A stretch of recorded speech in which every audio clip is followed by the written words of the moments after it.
Hello everyone, weekly preview. You see, lovely weather in the mornings anyway at the moment, even though it gets pretty hot in the afternoon, but maybe there'll be some quick times in the UK over the next few days because of the weather, especially in the distances under 3,000 or whatever. It's Tuesday the 12th of August.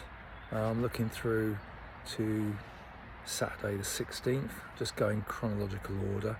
But first of all, I did tell you last week that the meetings might be quite good to watch, particularly the one in Oudegem in Belgium for €5. The live stream was superb. Coverage from like 10 o'clock in the morning till midnight if you wanted to, picking out the events, plenty of Britons racing. I also watched the Wimbledon 5000s and the BMC Grand Prix at Trafford, as it was. And yeah, if you want something else to watch, and you're involved with coaching or team managing young athletes, the Citius Mag or Let's Run podcasts have interviews with Cooper Lutkenhaus's coach, who's Chris Capot, and Lutkenhaus ran 142, finished second in the American World Champs Trials and Championships recently. Age under 18 world record for 800, and yeah, just can imagine what's going through their minds going forward, and it's quite good and refreshing approach by the coach and the attitude of the team that are around him. So worth a listen, I would say. Looking forward this week, starting tonight actually, Tuesday. World Athletics Inside Track have a live stream from the Budapest Hungarian Athletics Grand Prix. There's a bit of UK interest there. There's I think about 4:45 UK time. 5:44 is the local time. The men's 800 has Ben Patterson up against a bunch of 142, 143 guys in the 800. Women's 1500, a few minutes later, Erin Wallace and Reve Walcott-Nolan are in that. And the men's 3000 as a whole bunch of guys who actually raced on Saturday night in a hard 5000 in Belgium, like Luis Gravalva is back racing, and their race is at 5:45. So World Athletics Inside Track, sign up if you haven't done already. They show all the gold standard meetings,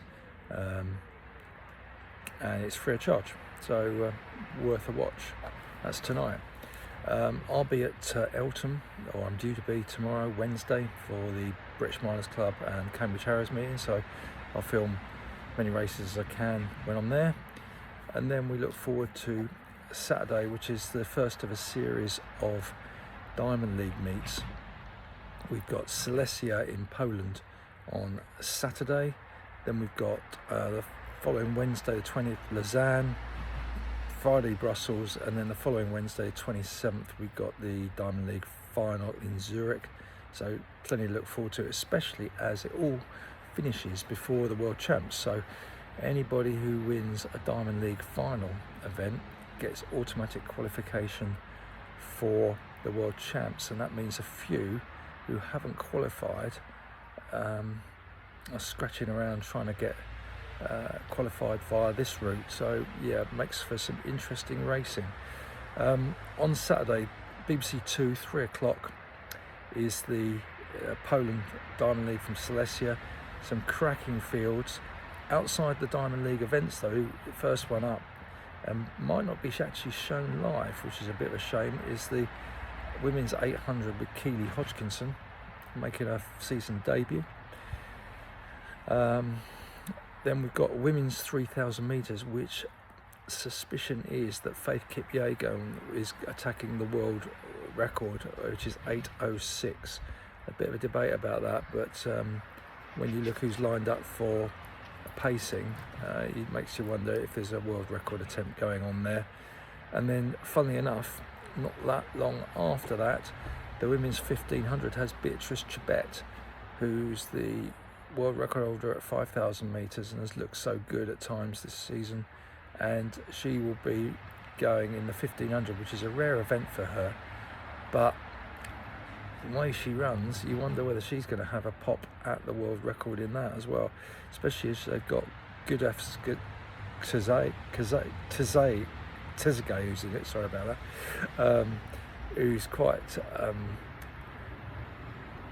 well, she just goes for it in 1500, so that might liven things up there, and they might end up, both of them, running a really good 1200 metres, and then maybe Chebet will be the one who finishes strongly and challenges the world 1500 metre record. Well, Telge is in there, who's been running really well over 1500, and Georgia Hunter-Bell is in there, plus plenty of others. So the women's 1500 in Poland looks really good on Saturday, late afternoon.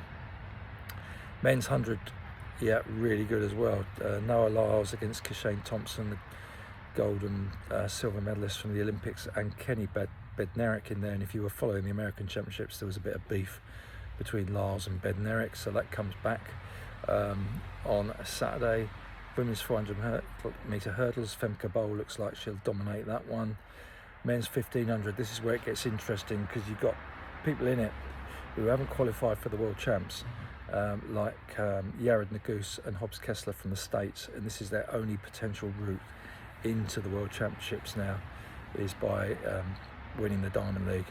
But you've got Laros Gurley and 6 others that have broken 3:30 for 1500 metres this year. So men's 1500, even though it's missing the likes of Kerr and Ingebrigtsen and Koech, etc., still looks pretty lively, and should be interesting. Women's 200, Daryl Neater and Amy Hunt go in that.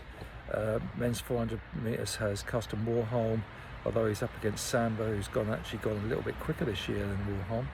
And then the women's 100 has the fastest woman in the world this year, Melissa Jefferson Wooden, plus Dina Asher-Smith and others in there. So a really very, very interesting Diamond League from Silesia in Poland on Saturday.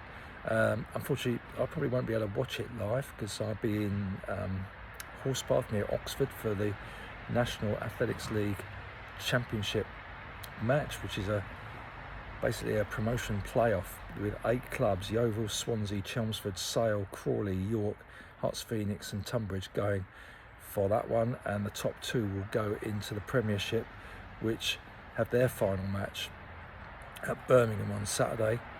That match, the Premiership one, is being shown by Runner Space and Vinco Sport, and it looks like it's Harrow against Thames Valley Harriers for the who's going to top the league.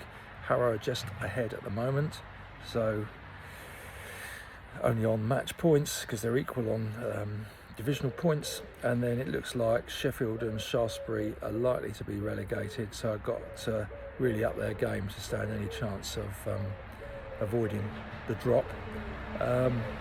I will try and film as many of the races at the championship final as possible, and that's it. So it looks like, even though we're well into August now, some pretty juicy athletics going on home and away.